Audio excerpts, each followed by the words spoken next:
खेसारी लाल जब भी आते हैं भोजपुरी इंडस्ट्री में तो भोजपुरी इंडस्ट्री हिला के रख देते हैं। तो इस वीडियो में शुरू से लेकर अंत तक बना रहिए। हमेशा ऐसा वीडियो न्यू फॉर्मेशन जितना जल्दी लाने को मैं प्रयास करता हूँ।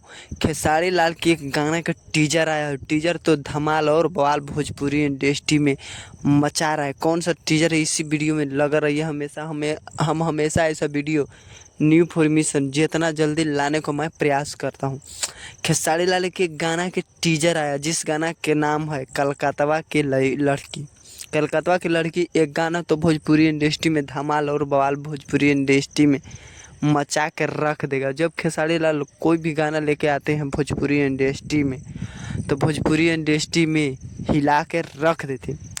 ट्रेंडिंग स्टार ऐसी नहीं लोग बोलते। ट्रेंड में कुछ चीज़ गाना करते हैं तो गाना ट्रेंड में आ ही जाता है खेसारी लाल। इसीलिए दबंग स्टार खेसारी लाल बोलते हैं, ट्रेंडिंग स्टार खेसारी लाल बोलते हैं। और खेसारी लाल जब भी गाना लाते हैं तो भोजपुरी इंडस्ट्री में धमाल मचा के रख देते हैं। और हम हमेशा ऐसा वीडियो न्यू फॉर्मेशन आप लोगों तक निकालने का मैं प्रयास करता हूँ। पूरा वीडियो देखने के लिए धन्यवाद।